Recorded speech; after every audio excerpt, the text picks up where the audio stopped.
जय हिंद दोस्तों, आज हम इस वीडियो पर ऐसे प्रश्नों को देखेंगे। एक धनराशि को दो हिस्सों में बांटना होगा।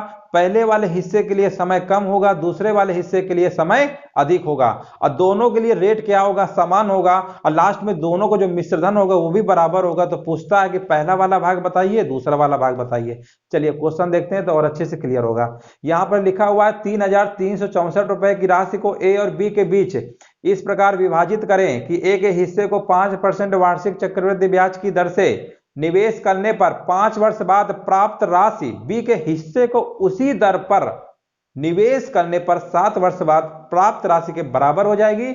ए का हिस्सा हमसे पूछा गया है। ए का पूछ सकता है, बी का पूछ सकता है, कोई दिक्कत नहीं है। देखिए कैसे लगाएंगे। सबसे पहले राशि देखिए, राशि हमारी कितनी है, 3,364 रुपए को दो हिस्सों में बांटना है। मान लेते हैं एक हिस्सा हमारा, यहाँ पर दो हिस्से मान लेते हैं, एक हिस्सा हमारा ए का है, दूसरा हिस्सा बी का है। अब देखिए दोनों के लिए इन्होंने बोला है जो रेट है ना, दोनों के लिए क्या होगा, समान होगा। रेट इसका मतलब यहाँ पर रेट अगर 5% इसके लिए लगेगा तो इसके लिए भी हमारा रेट कितना होगा, 5% होगा। ठीक है ना। क्वेश्चन में बोला गया है बी के हिस्से को उसी दर पर, उसी दर का मतलब होता है जो दर इसके लिए वही दर इसके लिए होगा। अब दोनों के लिए समय देखिए डिफरेंट है। पहले वाले के लिए जो समय दिया हुआ है 5 वर्ष बाद, ठीक है ना, इसके लिए 5 वर्ष लिखा हुआ है और इसके लिए हमारा कितना लिखा हुआ है, 7 वर्ष। ठीक है ना। इसके बाद जो इसका अमाउंट होगा, मान लेते हैं इनका अमाउंट A1 आया, इसका अमाउंट क्या आएगा, मान लेते हैं A2 आया, तो दोनों का अमाउंट क्या होगा, बराबर होगा। कहने का मतलब इसमें दो लोग हैं, ठीक है ना, इनको पैसा 5 साल के लिए ब्याज मिलेगा और इनको जो पैसा जो मिलेगा वो 7 साल बाद। ठीक है ना। तो इससे देखिए आपको पहले ये समझिए कि दोनों का लास्ट में बोला है कि अमाउंट हमारा सेम आना चाहिए। इसका मतलब इसको जो धनराशि मिली होगी 7 वर्ष वाले के लिए और इसको जो मिली होगी 5 वर्ष वाले के लिए। अब आप थोड़ा सा दिमाग लगाइए कि 7 वर्ष और 5 वर्ष दिया हुआ है, ठीक है ना, तो इसको धनराशि क्या है, इसको धनराशि कम मिली होगी। इसको जो धनराशि है वो क्या मिली होगी, कम मिली होगी, धनराशि कम मिली होगी। इसको धनराशि अधिक मिली होगी, इसको जो धनराशि मिलेगी वो क्या मिलेगी, अधिक मिलेगी। अब अधिक क्यों मिलेगी, देखिए आपको समझाते हैं। ये चीज अगर आप समझ गए तो आपका सवाल सेकंडों में आपका लग जाएगा। देखिए पहले सवाल को समझिए। यहां पर 7 वर्ष के लिए ब्याज दिया जा रहा है, इसका मतलब इसके लिए टाइम क्या है, टाइम ज्यादा है, ज्यादा देर तक ब्याज मिलेगा, ज्यादा समय तक मिलेगा। इसका मतलब इसको धनराशि कम मिली होगी, तभी तो 7 साल तक इसके बराबर पहुंचेगा। लास्ट में बोला है ना दोनों का अमाउंट क्या है, बराबर है। अब यहां पर इसको 5 साल तक ही ब्याज मिलेगा, इसका मतलब इसके पास क्या है, मूल राशि जो है, जो पैसा होगा ज्यादा मिला होगा। तो ज्यादा मिला होगा तभी तो कम टाइम पे ये तो अपना रोक लिया। इसको 2 साल एक्स्ट्रा और मिलेगा क्योंकि पैसा कम मिला होगा, तो उसी को ब्याज बढ़ाते बढ़ाते 7 साल में इसी के बराबर आ जाएगा। तो जब भी समय अगर जिसके लिए ज्यादा हो उसको धनराशि कम मिलती है, आप ऐसे याद रखिए, जिसका समय कम होगा उसको धनराशि अधिक मिलती है, यानी उल्टा होता है। बस ये अगर आप समझ गए तो आपका सवाल कभी गलत नहीं होगा। ठीक है ना। अब यहां पर देखिए आगे पूछा गया ए का हिस्सा बताइए। अब देखिए ऐसे सवालों को लगाना कैसे है, सबसे पहले हम रेट पे फोकस करेंगे। रेट हमारा 5% है, तो इसको सबसे पहले हम क्या करेंगे, फ्रैक्शन में बदल लेंगे। 5% की फ्रैक्शन वैल्यू क्या होती है, 1/20 होती है, 1/20 होती है। ठीक है ना। तो अब हम क्या करेंगे, मान के चलते हैं कि ए और बी है, ठीक है ना, तो ये मान लेते हैं 20 रुपया, ठीक है ना, और यहाँ पर इसको इसमें जोड़ देंगे। तो ये भी एक तरीके से दूसरे वाले के लिए मूलधन का काम करेगा। ये चीज हमेशा याद रखिएगा। अगर बेसिक से लगाएंगे a बराबर P1 प्लस R/100 की पावर n, तो उससे जब P1 P2 को रेशियो निकालेंगे ना तो वही आ जाता है। ठीक है ना। जैसे कभी कभी हमने बताया था किस्त वाले सवाल में जो अमाउंट होता है उसको किस्त के रूप में रखते थे, लेकिन यहाँ पर इसको जोड़ के हम ये मान के चलेंगे कि दूसरे वाले क्या है, मूलधन है। ठीक है। तो 20 अनुपात कितना लिखेंगे, 20 और 1 जोड़ दीजिएगा 21, आप सीधे जोड़ दीजिएगा, 1/20 आएगा ना। इन दोनों को जितना योग आएगा इसके आगे लिख दीजिएगा, यहां पर लिख दीजिएगा। क्वेश्चन में देखिए सबसे पहले आपको देखना क्या, इसको 5 साल के लिए है, इसको 7 साल के लिए है। इन दोनों का डिफरेंट देखेंगे, डिफरेंस कितने का है, 2 वर्ष का है। डिफरेंस हमारा देखना है, दोनों का कितना है, 2 वर्ष का है। 2 वर्ष का डिफरेंस है ना, तो अब हमें इसे 2 वर्ष के रूप में करना है। तो 2 वर्ष में हमने कैसे बताया है कि जो हमने रेशियो लिखा हुआ है ना, देखो रेशियो पहले रेट को लिख लीजिएगा, इसके बाद 20 वाला जो है यहां लिखिएगा, इन दोनों का योग यहां लिखिएगा। इतना तो कर ही सकते हैं। 2 वर्ष बोलेगा ना तो इन्हीं का स्क्वायर कर देंगे। 20 का स्क्वायर कितना होता है, 400 होता है। इसका स्क्वायर क्या होता है, 441। आप देखिए हमें इसी पे फोकस करना है, इतना तो कर लेंगे। जो भी रेट दिया होगा उसको फ्रैक्शन में बदलने के बाद इसको लिखिएगा, पहले इन दोनों का योग यहां लिख दीजिएगा। 2 साल बोलेगा, 2 साल यानी स्क्वायर कर लेंगे, बस आप यहां तक कर लेंगे कि नहीं कर लेंगे, यहां तक सभी लोग कर लेंगे। ठीक है, अब सब कुछ भूल जाओ, अब हमें कुछ भी मतलब नहीं है। अब देखिए, ये मान के चलते हैं कि चलो ये 400 रुपए एक को मिल रहा होगा, 100 441, लेकिन टोटल हमारे पास संपत्ति कितनी की थी, 3364 रुपए की राशि थी। ठीक है ना, तो इन दोनों का टोटल अगर जोड़ के निकालें तो कितना आएगा, 400 441 जोड़ेंगे तो आपका कितना आएगा, 841। कितना आएगा, 841। यही 841 क्वेश्चन में कितना दिया हुआ है, 3364 रुपए के बराबर दिया हुआ है। ठीक है, ये दिया हुआ है। अब देखिए ये इसका कितना गुना है, ये 4 गुना है। 841 गुणे 4 करेंगे तो आपका आएगा 3364 रुपए। ठीक है ना, ये इसका 4 गुना है। ठीक है ना, अब यहां पर देखिए, यहां पर कंफ्यूजन कहां होता है कई लोगों को। अब इसमें इन दोनों में देखिए कौन वाला हिस्सा है, मतलब पूछा गया है ए और बी, क्या पूछा गया था, ए का हिस्सा बताइए। अब इसमें ये कंफ्यूजन हो रहा है, ए वाला ये है कि ये वाला कौन है। ठीक है ना, अब देखो ए का हिस्सा पूछा गया है, तो आप ये बताइए ए का जो हिस्सा होगा उसको धनराशि अधिक मिली होगी कि नहीं मिली होगी। अभी हमने ऊपर एक्सप्लेन किया अच्छे से, जिसका समय कम होगा उसको धनराशि अधिक मिलेगी। तो ए वाला हमारा कौन सा होगा, अधिक इन दोनों में कौन सा है, अधिक तो 400 441 में ये वाला है। इसका मतलब हमें 441 की वैल्यू निकालना है। किसकी निकालना है, 441 की निकालना है। ठीक है ना, बहुत लोग गलती ये कर देते हैं, उनके दिमाग में ये रहता है कि ए वाला ये है, बी वाला ये है, तो उनको लगा कि ए वाला ये है, बी वाला ये, तो वो 400 निकाल देते हैं। और 400 निकालेंगे तो ऑप्शन भी दिया होता है तो उसी को टिक कर देते हैं। या तो आप सीधे लिखिए ए बी है तो उल्टा कर लिया करो, ये बी होगा तो ये कितना होगा, ए होगा हमेशा। वैसे भी आप थोड़ा समझेंगे कि समय वाले में हमेशा धनराशि अधिक मिलती है, जिसका समय ज्यादा होता है धनराशि कम। अगर आप ऐसे नहीं कर पाते हैं तो पहले देखिए ए था बी था, जो भी हमारे रेशियो बनेगा उल्टा कर लीजिएगा, यहाँ बी लिख लीजिएगा ए। अगर मान लीजिए जिसको बिल्कुल समझ में नहीं आता तो उल्टा लिख लीजिएगा हमेशा। अगर यहाँ बी है यहाँ ए है तो उल्टा आएगा ए और बी। ठीक है ना, ए का पूछा गया सीधे उल्टा कर देंगे, यानी 441। 441 पूछा गया है, ये 4 गुना है तो इसको भी 4 गुना कर देंगे। ठीक है ना, इसको भी 4 गुना कर देंगे। 4 एकम 4, 4 चौको 16 और 4 चौको 16 और 16 एक 17, यानी 1764 होगा इसका ए का हिस्सा। ऑप्शन देखिए कहीं लिखा हुआ है, बिल्कुल लिखा हुआ है, ऑप्शन नंबर तीसरा यानी सी नंबर हो जाएगा 1764। तो दोस्तों समझ गए होंगे, जब भी धनराशि वाले सवाल आएंगे, बंटवारे वाले आएंगे, तो आपको करना क्या है, सबसे पहले आपको जो रेशियो दिया रेट दिया होगा उसको पहले भिन्न में कन्वर्ट कर लीजिएगा, फ्रैक्शन में। ये वाला लिखने के बाद इसको जोड़ के इसके आगे लिख दीजिएगा। 2 साल बोलेगा, इनका अंतर 2 साल का आया है तो इनका स्क्वायर कर देंगे। अगर अंतर 3 साल का आएगा, वैसे मैक्सिमम सवाल 2 साल पे ही बनते हैं। मान लो बाई चांस अगर 3 आ जाए तो इसका क्यूब कर देंगे, उसमें भी कोई इशू नहीं है। ठीक है ना, तो यहाँ पर स्क्वायर कर दिया, 2 साल की बात हो रही थी, हमने मान लिया 2 हिस्से कर लिया, एक 400 का एक 441 का। और हमें पता है कि जिसको धनराशि अधिक मिली होगी उसका ए वाला भाग होगा, जिसको धनराशि कम मिली होगी वो बी का भाग होगा। दोनों का टोटल सम दिया हुआ था 3364, पूछा गया था ए का धनराशि 441। अगर यहीं पर बी का पूछ लेता तो 400 गुणे 4 कर देते, यानी 1600 रुपए।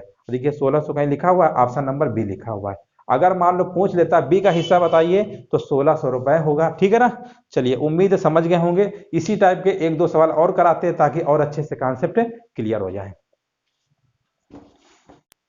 चलिए अगला सवाल देखते हैं, लिखा हुआ है 15,494 को ए और बी में इस प्रकार बांटे कि 20% प्रतिवर्ष चक्रवृद्धि ब्याज से 9 वर्ष के अंत में ए का जो हिस्सा होगा 11 वर्ष के अंत में बी के हिस्से के बराबर हो जाएगा। तो पूछा गया ए का हिस्सा बताइए। देखिए वैसे ही इसको भी लगाएंगे, 15,494 रुपया है, पहले धनराशि लिख लेंगे 15,494। इसमें ए और बी में यानी 2 भागों में बांटना है, ए और बी में बांटना है। ठीक है ना, यहाँ पर सबसे पहले हम रेट पे और समय को देखेंगे। यहाँ पर देखिए पहला वाला लिखा है ना, चक्रवृद्धि ब्याज से 9 वर्ष के अंत में ए का हिस्सा, यानी इसके लिए समय हमारा 9 वर्ष दिया हुआ है, इसके लिए 9 वर्ष दिया हुआ है, और इसके लिए हमारा 11 वर्ष दिया हुआ है। ठीक है ना, 11 वर्ष लिखा हुआ है, और आगे लिखा हुआ है 20%, यानी रेट दोनों के लिए 20% इसके लिए भी रहेगा और 20% इसके लिए भी रहेगा। सबसे पहले हमने क्या बताया, इसका रेट को फोकस करेंगे और इन दोनों को जो अमाउंट होगा वो बराबर होना चाहिए। सबसे पहले रेट हमारा कितना है, 20% है। 20% की फ्रैक्शन वैल्यू होती है 1/5। यहाँ तक सभी लोग कर लेंगे। अब आपको क्या हमने बताया, सबसे पहले देखिए 5 लिख लीजिए, यहाँ पर ऐसे लिख लीजिए, इन दोनों को जोड़ के लिखिए, 5 और 1 कितना होता है 6, ठीक है ना। हम ये मान के चलते हैं दो भाग हैं, एक को 5 रुपए दिया गया है, दूसरे को 6 दिया गया है, ठीक है ना। इस तरीके से आप लिख लेंगे। अब इसके बाद सवाल में देखिए समय का अंतर देखेंगे। समय का जो डिफरेंस है हमारा ये, इस समय का जो डिफरेंस है 2 वर्ष का है, कितने का है 2 वर्ष का है। 2 वर्ष वाले में हमने क्या बताया कि जब ये 5 और 6 हमने मान लिया कि दो हिस्सों में बांटा जा रहा है, लेकिन 2 वर्ष होने की वजह से इसी का हमें स्क्वायर करना होगा। तो 5 का स्क्वायर कितना होता है 25, 6 का स्क्वायर क्या होता है 36, हमेशा स्क्वायर करेंगे। 2 वर्ष का डिफरेंस था, स्क्वायर कर दिया। यहां तक सभी लोग कर लेंगे। अब इन्हीं दोनों का टोटल जो दिया हुआ है 15,494, इसको जोड़ेंगे, 6 5 11, 3 2 5 यानी 61 यूनिट हमारा यहाँ है। और टोटल धनराशि दी गई है 15,494 रुपया, ठीक है ना। अब इसको देखिए कितने गुना है, आप इसका भाग देके देख सकते हैं कितने गुना है। जितने गुना होगा, ठीक है ना, यहाँ पर इसको भाग दे लीजिए। 61 कितनी बार, 6 दूनी 12, 2 बार जाएगा, पहले 2 लिख लो, 2 1 कम 2, 2 6 का 12, ठीक है ना। इसके बाद चलो थोड़ा सा हम भाग करके दिखा देते हैं तेजी से कितना आएगा, ताकि गलत नहीं होना चाहिए। 2 बार जाएगा ना, इसे भाग दे लेंगे तेजी से, ठीक है। अब यहाँ पर 2 आएगा, यहाँ पर 3 आएगा 9, फिर आएगा 5 बार, ये कितनी बार जाएगा 5 बार, 5 1 कम 5, 5 6 30, फिर आएगा 4 2, फिर यहाँ पर 4 6 4 24, यानी 4 1 कम 4, यानी 254 आ जाए। कितना आएगा 254, यानी ये 254 गुना है। आप भाग दे लीजिएगा 61 का, ये 254 गुना आपका आ जाएगा, ठीक है ना। पूछा क्या गया था क्वेश्चन में, पूछा क्या गया है क्वेश्चन में, पूछा गया था ए का हिस्सा बताइए। अब देखिए, अब आप समझिए, ये ए वाला है। अब इसको देखिए, समय अगर मान लीजिए कम है तो धनराशि अधिक मिली होगी कि नहीं मिली होगी, इसको धनराशि अधिक मिली होगी और इसको धनराशि कम मिली होगी। अभी हमने बताया था जिसके लिए समय ज्यादा होता है उसको धनराशि कम मिलेगी, तभी तो उसके बराबर अमाउंट आएगा। नहीं तो अगर इसको मान लो ज्यादा दे दोगे तो बराबर कभी आ ही नहीं पाएगा, ठीक है ना। इसके लिए समय ज्यादा है यानी धनराशि कम रही होगी, इसके लिए धनराशि ज्यादा रही होगी। किसका पूछा गया, ए का। ए का मतलब अधिक वाला। इन दोनों में अधिक कौन सा, ये वाला है। बस, तो हमें 36 यूनिट की वैल्यू निकालना है। तो 36 यूनिट के निकाल नहीं सकते, 254 और इंटू 36 कर देंगे, आपका आंसर आ जाए। फिर कैलकुलेशन है और कुछ नहीं। 6 गुणा इसमें करेंगे, 6 चौको 24, 6 पंचे 30 और 2 32, 6 दूनी 12 और 12 3 कितना होता है 15, 3 चौको 12, 3 पचे 15, 1 16, 3 दूनी 6 1 7, ठीक है ना। इसका जोड़ लेंगे, 2 2 4, 6 5 11, 7 1 8 1 9, कितना आ गया 9,141 रुपया। 9,141 रुपया, यानी ऑप्शन नंबर इसका सही हो जाएगा, तीसरा सी नंबर, ठीक है ना। तो इस तरीके से आपको लगाना था। समझ गए होंगे। जब भी इस टाइप के सवाल हो हिस्से वाले, रेट पे फोकस करिएगा। रेट के बाद इसको 2 वर्ष बोलेगा, समय का अंतर 2 वर्ष का है, तो ऐसे स्क्वायर में तोड़ने के बाद टोटल इतना दिया हुआ है, इसका इतना, तो इसका निकालना है, ठीक है ना। इस तरीके से आप कर सकते हैं, कोई दिक्कत नहीं है। चलिए समझ गए होंगे। एक सवाल और इसी टाइप के देख लेते हैं। चलिए अगला प्रश्न देखते हैं। लिखा हुआ है 27 वर्षीय और 25 वर्षीय दो भाइयों में 4205 रुपए की राशि विभाजित की जाती है। उन्होंने अपनी अपनी राशि का 5% वार्षिक चक्रवृद्धि ब्याज पर इस प्रकार निवेश किया कि 40 वर्ष की आयु होने पर उन्हें बराबर बराबर राशि मिलेगी। तो पूछा गया बड़े भाई का हिस्सा कितना होगा। अब देखिए, ये थोड़ा सा इन्होंने ज्यादा तामझाम लिख दिया, बाकी सवाल में कोई दम नहीं है। देखिए कैसे लगाएंगे। यहाँ पर सबसे पहले राशि देखिए, राशि हमारी कितनी है 4205 रुपए की राशि है। एक मान लेते हैं 27 वर्ष का है, दूसरा हमारा 25 वर्ष का है। अब देखिए, ये तो आप समझ ही सकते हैं 25 वर्ष वाला हमेशा छोटा होगा और ये हमेशा क्या होगा, बड़ा होगा, ठीक है ना। ये बड़ा लड़का मान लेते हैं 27 वर्ष का है, जिसकी उम्र ज्यादा होगी बड़ा होगा, जिसकी उम्र कम होगी छोटा होगा। अब क्वेश्चन पे पढ़ते हैं। क्वेश्चन पे देखिए लिखा हुआ 40 वर्ष की आयु कंप्लीट होने पर उन्हें बराबर बराबर राशि मिलेगी। इसका मतलब इसको 40 वर्ष होने में, इसको 40 वर्ष होने में कितना समय लगेगा, तो आप बताएंगे 13 वर्ष बाद 40 साल का हो जाएगा। अगर हम इसकी बात करते हैं 40 वर्ष होने में तो कितना समय लगेगा, तो आप बता देंगे 15 वर्ष लगेगा। तो कुल मिला के हमें मतलब इन दोनों से था। ये जो इतना तामझाम लिख रहे थे 27 वर्ष का है, 25 वर्ष का है, 40 वर्ष की आयु होने पर, इनसे हमें कोई लेना देना ही नहीं है। हमें ये देखना है कि बैंक में जो पैसा है कितने समय तक पड़ा रहा है। अब ये 27 साल के थे, 40 साल तक होंगे, ये मतलब 13 साल तक रहा होगा बैंक में पैसा, ब्याज मिलेगा। और इस वाले जो छोटे वाले को मिलेगा 15 साल तक। 15 साल तक मिलेगा। इसका क्या मतलब हुआ, इसको धनराशि क्या मिली होगी, इसको कम मिली होगी। कम क्यों मिली होगी, क्योंकि देखिए इसको धनराशि कम मिली होगी क्योंकि समय इसके लिए ज्यादा है। जिसके लिए समय ज्यादा होता है उसको धनराशि कम मिलती है, और इसको धनराशि क्या है, ज्यादा मिली होगी। इसको धनराशि क्या है, ज्यादा मिली होगी। अब यहां पर देखिए पूछा गया है कि बड़े वाले का पूछा गया है, ठीक है ना। तो देखिए जब भी बड़े वाले का पूछेगा तो हमें किसका निकालना है, ज्यादा वाला। अब ये ज्यादा और कम कैसे निकालते हैं हमने बताया था। सबसे पहले फ्रैक्शन को देखिए, रेट दोनों के लिए हमारा 5% था, यानी इसके लिए भी रेट हमारा 5% है और इसके लिए भी रेट हमारा 5% है। सबसे पहले रेट को फ्रैक्शन में लिखेंगे। 5% की फ्रैक्शन वैल्यू होती है 1/20। अब आपको करना क्या है, पहले 20 लिख लो, इन दोनों को जोड़ के जितना है इसके आगे लिख लो। ये एक तरीके से दोनों हमारे मूलधन ही काम करेंगे, यानी पहले वाले का हिस्सा 20 रुपए, दूसरे वाले की 21। लेकिन समय का अंतर देखिए, समय का अंतर कितने वर्ष का है, 2 वर्ष का है। जब समय का अंतर 2 वर्ष का होता है तो हमने क्या बताया, इन दोनों का स्क्वायर करेंगे, यानी 20 का स्क्वायर 400 होता है, 21 का होता है 441। ओरिजिनल हमारा भाग आ गया रेशियो में ये वाला, इसको नहीं मानेंगे। यहां पर समय लिखा हुआ है ना, समय के अकॉर्डिंग करते हैं। तो इसका स्क्वायर 400 आ गया, इसका स्क्वायर 441 आ गया। यहां तक सभी लोग समझ गए होंगे। अब प्रश्न में पूछा क्या गया है, दोनों को भाग टोटल कितना है, 4205, यानी 400 और 441 जोड़ेंगे तो हमारा आएगा 841। यही हमारा दिया हुआ है 4205 के बराबर, ये इसका 5 गुना है। तो पूछा क्या गया है, बड़े वाले भाई का हिस्सा बताइए। तो बड़े वाले भाई का हिस्से के लिए ज्यादा वाला पैसा देखेंगे, ज्यादा वाला, तो ज्यादा इनमें कौन सा, ये वाला है। तो 441 हमको निकालना है, कोई दिक्कत नहीं है, इसी का 5 गुना कर देंगे। 5 एकम 5, 5 चौक 20, 5 चौक 20 2 22, यानी 2205 रुपए होगा इसका सही आंसर। यानी ऑप्शन नंबर तीसरा सही होगा, सी। अब देखिए यहां पर बड़ा था छोटा था, छोटा आएगा बड़ा, उल्टा कर लिया करो। मान लीजिए बहुत लोग कंफ्यूजन हो जाते हैं कि सर बड़ा इसमें कौन सा है, छोटा कौन सा है। तो ऐसे दे करो, पहले बड़ा लिखे हो ना, फिर छोटा लिखे हो, अब उल्टा कर दिया करो, ये छोटा वाला ये बड़ा वाला, उल्टा तो कर ही सकते हो। मान लो जिसको कंफ्यूजन अगर होता है, वैसे भी हमने एक्सप्लेन कर दिया है। जिसके लिए समय कम होता है उसको धनराशि ज्यादा मिलती है, जिसके लिए समय ज्यादा होगा उसको धनराशि कम मिली होगी। तभी तो धीरे धीरे उसका अमाउंट लास्ट में क्या होगा, बराबर होगा, नहीं तो बराबर तो कभी हो ही नहीं पाएगा। ये भी याद रखिएगा। तो इस तरीके से करते हैं, समझ गए होगे। रटना चाहते हो तो रट लो, बड़ा छोटा, छोटा बड़ा, ऐसे कर लो। मतलब कुल मिला के आपका सवाल गलत नहीं होना चाहिए। चलिए ये तो हमारे थे एक धनराशि को 2 हिस्सों में बांटना। इसी में चलिए 1-2 सवाल हम और थोड़ा सा करा देते हैं। वो क्या होते हैं ना कि कोई धनराशि बोलेगा कि इतने वर्षों में इतने गुना हो जाती है, फिर इतने गुना हो जाती है, तो पूछता है कि बताइए यही धनराशि इतने वर्षों में कितना गुना हो जाएगी। 2-3 सवाल है वो भी देख लेते हैं, ठीक है ना। चलिए उम्मीद है समझ गए। चलिए अगला सवाल देखते हैं। लिखा हुआ है कोई राशि चक्रवृद्धि ब्याज की दर से 6 वर्षों में 24 रुपए हो जाती है तथा 12 वर्षों में 36 रुपए हो जाती है, तो पूछा गया वो राशि क्या होगी।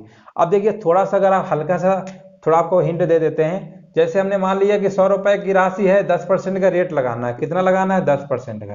वैसे हम बता चुके हैं। तो 100 में 10% जोड़ोगे तो अगले साल के लिए जो इसका ब्याज मिलेगा 110 होगा। फिर इसमें 10% लगता है चक्रवृद्धि ब्याज में, हमेशा जीपी बनाती है गुणोत्तर श्रेणी। अगले साल इस पे फिर मिलेगा 10%, तो 121 आता है।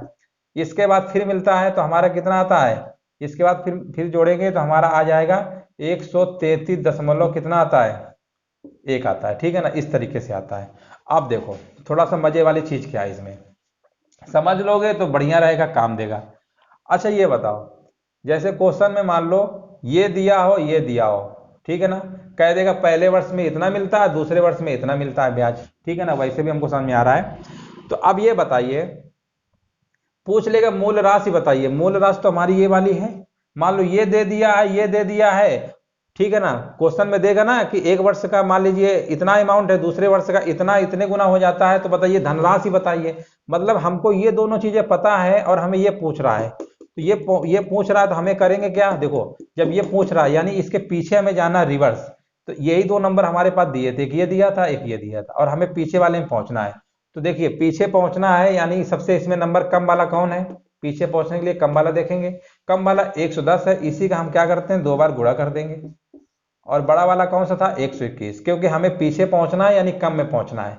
अब इसको अगर आप सॉल्व करेंगे तो आपका देखिए कितना आता है, यहाँ पर देखिए 11 ग्राम कितना होता है, 121 होता है, ठीक है ना। और यहाँ पर कितना आएगा, 10 आ जाएगा। फिर काटेंगे 11 कम 11, यानी 10 गुणे 10 कितना आ गया, 100। देखिए 100 रुपये आ गया कि नहीं आ गया। मतलब जो हम आपको समझाना चाहते हैं पहले उसको समझ लीजिए अच्छे से, रटाएंगे नहीं कि रट लीजिए बस हो गया, होता कैसे वो भी पता। तो आपने क्या देखा कि चलो इसके आगे के 2 अमाउंट दिया था, पीछे वाला पूछ रहा था, राशि तो हमने निकाल लिया, ठीक है ना। अब मान लो हमें करना क्या है, ये वाला दिया है, ये वाला दिया है, और ये वाला पूछ लेगा। तो अब 121 कैसे निकालोगे। अब देखिए ये वाला दिया है, फिर ये दिया, इसके आगे वाला पूछ रहा है, इसका मतलब आगे वाला पूछ रहा है ना, यानी बड़ा नंबर देखेंगे। बड़ा नंबर कौन है, इसके आगे चलना है ना ऐसे, तो इसके इन दोनों में बड़ा नंबर ये वाला है ना, तो इसका 2 बार गुणा कर देंगे 110, और छोटे वाले से भाग कर देंगे। छोटा वाला नंबर क्या रहेगा, इन दोनों में 100 रहेगा। तो 0 0 काटेंगे तो कितना आ गया, 121। समझ गए ना। बस यही आपको समझाना, इसी पैटर्न पे सवाल है। मतलब जब धनराशि पहले वाली पूछेगा, जो छोटा नंबर होगा उसको 2 बार गुणा कर देंगे, बड़े वाले नंबर से भाग कर देंगे। अगर वो मान लीजिए धनराशि आगे वाली पूछेगा, तो बड़े वाले नंबर का 2 बार गुणा करेंगे और छोटे वाले नंबर से भाग कर देते हैं। वही चीज है, ये हमारी जीपी बनाती है, इसी पैटर्न पे सवाल होते हैं। चलिए अब सवाल देखते हैं तो और अच्छे से क्लियर होगा। अब यहां पर देखिए सवाल में लिखा हुआ था 6 वर्षों में 24 रुपए हो जाती है, यानी 6 वर्षों में, देखिए 6 वर्षों में कितनी हो रही है, 2400 रुपए। 6 वर्षों में 2400 रुपए हो रही थी, 12 वर्षों में 3600 रुपया, यानी 12 वर्षों में कितना हो रहा है, 3600 रुपया, ठीक है ना, यानी 3600 रुपए। तो पूछा गया था वो राशि कितनी होगी। इसका मतलब राशि कहीं ना कहीं तो पहले रहा होगा। राशि क्या होगी, देखो 6 वर्षों में इतना हुआ, 12 वर्षों में इतना हुआ, देखो 6 वर्षों में मान लो, फिर 12 वर्षों में हुआ, तो राशि तो यहाँ कहीं रही होगी ना, यहाँ पे रही होगी पहले। ये 6 वर्षों में हो रही है, फिर 12 वर्षों में हो रही है, तो राशि यानी स्टार्टिंग वाला पूछा गया है। तो इसका मतलब जब हमें पहले पहुंचना होगा तो सबसे पहले क्या देखेंगे, छोटे वाले को पकड़ेंगे। जब आगे बढ़ेंगे तो बड़े वाले को देखते हैं, जब पीछे की तरफ जाएंगे तो छोटे वाले को। इन दोनों में छोटा कौन सा है, ये वाला, इसी को पकड़ो और 2 बार इसको मल्टीप्लाई कर दो ऐसे। अब और ये बड़ा वाला है ना, उससे भाग कर दो, बस इतना करना है। अगर आगे भेजेगा तो बड़े वाले को पकड़ेंगे, पीछे अगर भेजेगा मूल राशि पूछेगा तो छोटे वाले का 2 बार गुणा, बड़े वाले से भाग कर दो, बस सिंपल सी चीज है। 0 से 0 ऐसे काट लो और काट लो, 6 चौको 24 होता है, 6 छक 36 होता है, 6 चौको 24 होता है, यहाँ पर 0 आएगा, इसी का मल्टीप्लाई कर लेंगे। यहाँ पर देखिए कितना था, 4 था, मल्टीप्लाई करेंगे, 4 से गुणे 4 करेंगे, कितना आ गया, 1600 रुपए, बस हो गया। तो आपने क्या देखा, कितना सिंपल प्रश्न है। तो पूछा गया था धनराशि बताइए, हम बता देंगे 1600 रुपए, यानी इसका ऑप्शन सही होगा, चौथा वाला सही होगा, 1600 रुपए। इस तरीके से किए जाते हैं, ठीक है ना। चलिए ये कुल मिला के जीपी होता है और कुछ नहीं है। जब भी इस तरीके के सवाल आए, इतने गुना हो जाता है, ऐसे करिए, गलत नहीं होगा।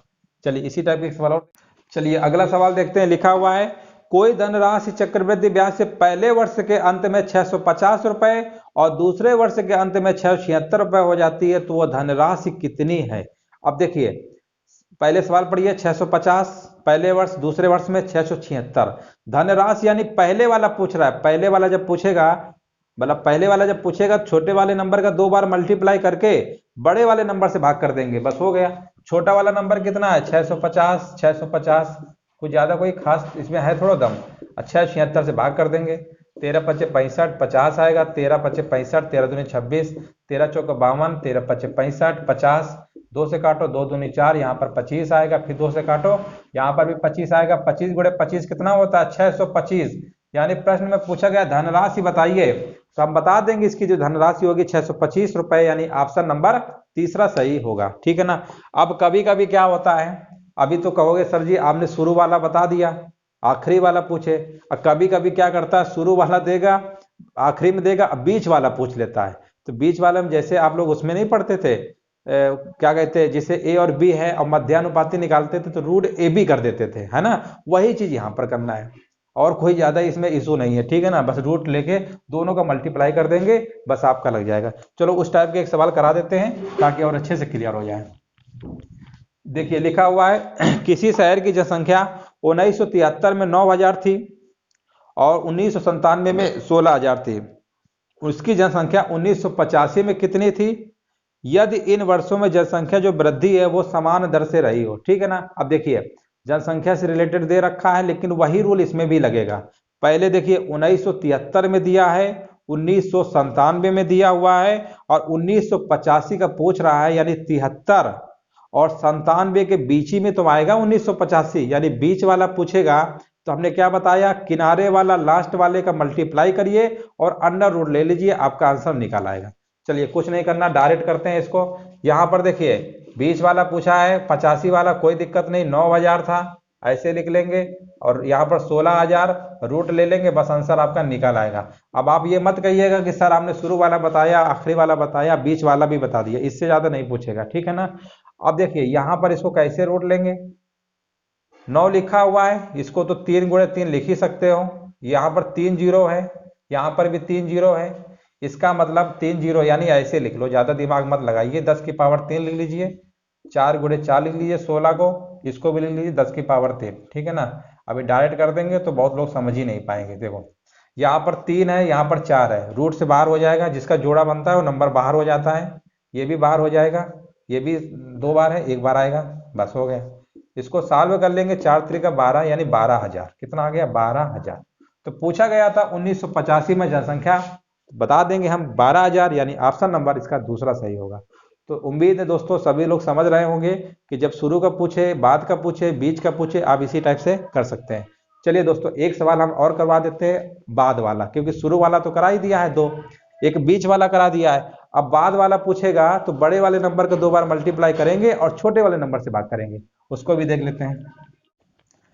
चलिए क्वेश्चन देखते हैं, लिखा हुआ है हमारा, कोई राशि चक्रवृद्धि ब्याज की दर से 10 वर्षों में 800 रुपए तथा 15 वर्षों में 1000 रुपया हो जाती है, वही राशि उसी दर से 20 वर्षों में कितनी रुपया हो जाएगा। अब देखिए सवाल देखिए, पहले 10 वर्षों में इतना हो जाता है, 15 वर्षों में इतना हो जाता है, अब 20 वर्ष यानी इतना तो समझ ही रहे होंगे, 10 के बाद 15 आएगा, अब 15 के बाद 20 आएगा, यानी आगे वाला पूछ रहा है तो आगे वाला जब पूछेगा तो बड़े वाले नंबर का 2 बार मल्टीप्लाई और छोटे वाले नंबर से भाग कर देंगे। जब पहले वाला पूछता है तो छोटे वाले नंबर का 2 बार गुणा बड़े वाले नंबर से भाग कर देते हैं। जब बीच वाला पूछेगा, शुरू का दिया हो, लास्ट का दिया हो, बीच का पूछेगा तो दोनों का मल्टीप्लाई करके रूट ले लेते हैं। इतना समझ गए होंगे। चलिए यहाँ पर कुछ नहीं करना, बड़े वाले नंबर को सिर्फ फोकस करिए। बड़ा वाला कितना है 1000, छोटा वाला 800। आपको करना क्या है, 1000 का 2 बार मल्टीप्लाई करेंगे और भाग कर देंगे 800 से, बस आंसर हो गया। कुछ नहीं करना, 0 0 काटिए, और कुछ कट रहा है 2 से काटिए, 2 से 4 से काट लो, 4 दूनी 8 और 4 दूनी 8 और 4 पंचे 20, ठीक है ना।